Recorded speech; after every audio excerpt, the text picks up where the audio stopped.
The new Kingston HyperX T1 memory is the only memory designed specifically for extreme and hardcore gamers. Sporting sleek, blue professional-grade heat spreaders, the T1 memory is the perfect DDR3 solution for all your computing needs. For more information, visit www.kingston.com/hyperx. Hi, this is EG.IdrA Fields of Team Evil Geniuses, and this is an EG Pro Replay review brought to you by Kingston HyperX.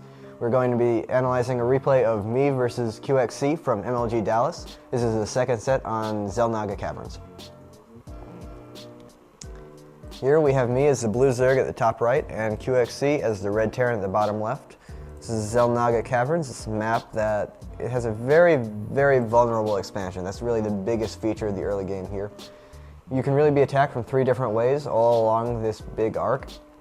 Your ramp is somewhat exposed. It's not right next to the expansion. There's also this back pathway. So there's really just a lot of different ways to attack the expansion. And this is pretty bad for Zerg usually. Zerg is usually the race to fast expand, and Terran or Protoss will want to put pressure on it. So early game, this map definitely does not favor Zerg. But as it progresses, the center architecture is much better for Zerg. It's a very long map, very easy for Zerg to buy time, which is always very important, and also very easy to counter and run around along these different pathways, and just delay Terran attacks, which is always what Zerg is looking to do. Both me and him are opening normally here.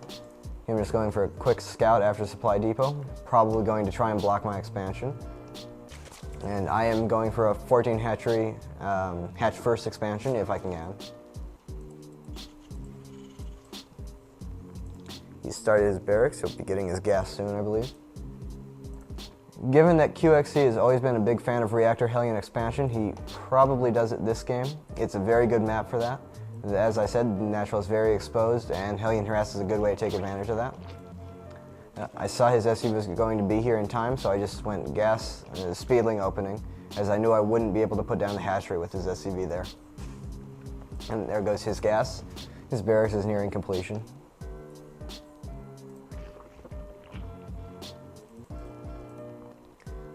Spawning pool is about half done. He leaves his SCV here, making sure there's absolutely no way I can expand. He knows that there's not too much that could be going on in this base that he really needs to know about, so it's much more important to stay here and make sure I don't expand. He can just come up here after the pool is done, and he'll gain just as much information, and it doesn't really cost him anything. He just makes sure that expansion isn't going to be put down, which is the most important thing right now for him. I drone scout in his base. I see that he is only on 1 gas so far, that he has made a Marine. He is making a second one, has his orbital command up, and no tech buildings yet. He is getting a second Marine, and here I head down to try and take his gas, and I do manage to get it. It's always very important for Zerg to try and gas steal, just because it limits all of the tech options that Terran has, and forces them into much more one-dimensional playstyle that it's much easier for Zerg to react to. And here, I'm getting Zergling speed, I'm also getting my queen. I'm finally going to start my expansion hatchery here. This is the benefit of that early scout for Terran or Protoss. I'm not expanding until 21, after teching, after my queen, after gas, when normally I would get this at 14 before anything else, and that's really just an absolutely huge difference. All Terrans and Protosses should focus on blocking that hatchery at all costs. And here I run up, I see the reactor, I know he's a Hellion player, so I can assume that he's going to go Reactor Hellion. We can see here that the factory is done, that is what he is in fact going for. There's the command center as well. The fact that I was able to gas steal and then see the reactor allows me to assume this. I can't scout this, but because I know he didn't have that quick second gas, and because I know he did tech the factory, it's a pretty safe assumption that he's going to do this. If he does go a Banshee build or anything like that, it's going to be very weak, so it's hardly even worth considering. As such, I'm just kind of playing standardly. I'm getting my second queen. I'll be getting that second gas soon. Now that I've scouted him, I sent my Zerglings back to finally take care of this SCV. That SCV was alive for a very long time, but at this point it's honestly not that important. Unless you're going to be doing an all-in, there's not too much unusual that Zerg does at this point, so the fact that he's there isn't the biggest deal. It's much more important to have your Zerglings down here scouting what he's going to do than preventing him from scouting you. His first 2 Hellions are out, poking around the map. This is another big problem with having that SCV delay your expansion. I didn't have time to have a spine crawler up. I didn't have creep in time to build it, so now his Hellions have kind of free reign over my mineral line, and I have to run my drones. This costs me a lot of mining time. I also have to put down 2 spine crawlers, which costs me 2 drones and an extra 200 minerals. Really, it just makes this harass so powerful to not get that quick hatchery first. I had to pull my second queen down here so it's not larva injecting. But here I am getting a bunch of extra drones. Now that the spine crawler is almost up, I am pretty safe for Hellions, so I'm free to try and get my economy back online. My lair is also done, so I'll be building my spire soon. There he goes. As per normal, I have 2 spine crawlers and some speedlings to help hold off Hellion harass. Given this, you are pretty much safe until you have 6 to 8 Hellions, and it's very rare for Terran to actually do that. So this is generally a very safe position. That was a bit of a blunder by me. I picked up the spine crawler to reposition it, but then didn't put it back down. I believe I misclicked or something there. Allowed him to do a lot of extra damage. You have to be very careful in that situation because Hellions just punish mistakes so quickly. If you engage incorrectly with your Zerglings, they all die. If you let them near your mineral line, all of the drones die. So you have to be very, very careful when dealing with early Hellions. That little mistake actually cost me a lot. My mineral line is really, really undersaturated because of that, and I only have 5 or 6 Zerglings, so. Now here, we can see that he was actually totally dependent on those Hellions to prevent me from engaging. He knew those Hellions could hold my attention for the entire early game until my lair tech was up, so he really built almost no other units. He got up his armory for quick Thors, he got up the starport for quick Banshees, and he's building his extra barracks now. And since he's had all that time to get up his economy and his infrastructure, his army will all of a sudden explode. Instead of just gradually building it up, he's going to get a lot at once, which is very dangerous because he goes from being no threat to a huge threat really quickly, and that messes with your opponent's mind. They're not prepared for it, as well as they would be if your army was just increasing linearly. And here, I'm building up Mutiling. Oh, I missed this. He did a big Marine Hellion drop. He actually killed off a lot of units and delayed my expansion, or delayed my mining. Did a lot of damage to the Queen. Really was just a very powerful drop in general. It did a lot of damage. Really hurt my economy. And as I said, he's building up this army here. It's going to give him a very powerful timing push really quickly. And he also, one thing that I like here is he made the Raven. That's a very powerful support unit that doesn't see very much use. It's very cool that he's using it here.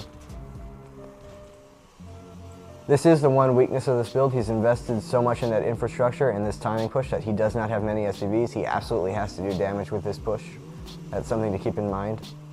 When you do play like this, you have to make the push effective. You can't just back off it. You've committed to it. And here, I've spent the time trying to get my economy back online after that really effective drop over here. Just now putting up on Baneling Nest, getting some mutas. I was trying to harass with these earlier, but the Thor makes that almost impossible. And here, he now feels like he's almost hit his timing. He's got the 2 Thors out, a bunch of barracks units. His Raven almost has enough mana for Hunter Seeker Missile. And he has this Hellion support, which kind of nullifies my Zerglings. Although this is a very strong timing push in general, it is specifically designed to counter the way I play, this early Mutiling and then eventually Banelings. Every unit here is a counter to that style of play, so it's really a very powerful build versus my style. And here we can see him moving into attack. However, the 2 spine crawlers do scare him off, also these Banelings. Banelings on creep can chase down Marines, so you have to be very careful with this kind of army. The Marines are the brunt of it. So you lose you lose your Marines to 1 or 2 lucky Baneling explosions, and everything kind of falls apart. So it's very smart of him to move back and wait for more reinforcements here, and then attack from a better angle where there's not creep, or just when he has enough units to actually absorb the Banelings and still have a powerful army. Having pushed that army back, I'm just kind of building up my own. I know that I'm still vulnerable at this point, so I have to be very careful. I can't take my 3rd just yet, just because I have to invest everything into my army because I know he is so powerful right now. I know he is threatening to kill me. I'm trying to poke around, hoping that in his aggression he has left his base undefended, but he has his turret, he has some extra units, and the Thor really just makes harass so difficult that he's pretty much safe for everything, and I'm forced to just pull off. This was a nice little move by him, anticipating the path I would come back by. Luckily, I saw it in time and pulled off before taking any shots from the Thors. However, this is a very powerful army, and much more powerful than my army, so I have to be very careful here. Oh, this is strange. He's actually left a big chunk of his army behind. That's very weird. Had I engaged there, I could have eliminated an army. That's a pretty big mistake by him, but luckily he didn't go in. He is waiting for the rest of his army to rejoin him, and once that happens, he will be able to kill me because it's just such a strong army against my composition. The Raven support is really what does it here, because point defense drone nullifies mutas, and Hunter-Seeker missile does really well versus them because they clump up as air units. So Ravens are really just a great counter unit to mutalist play.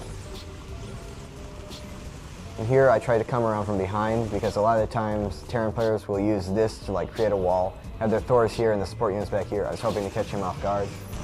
Unfortunately, he had just moved down and killed my hatchery, and it didn't really matter. Also, he lands 2 great Hunter-Seeker missiles there and takes out my mutas. He has enough Marines that I can't really clean them up with Banelings, and his army was just much stronger than mine there. With good Hunter-Seeker missile usage, there was really just nothing I can do. That was a really well thought out build from him that directly countered my style of play and took advantage of the map really well. It was just very well done by him in general.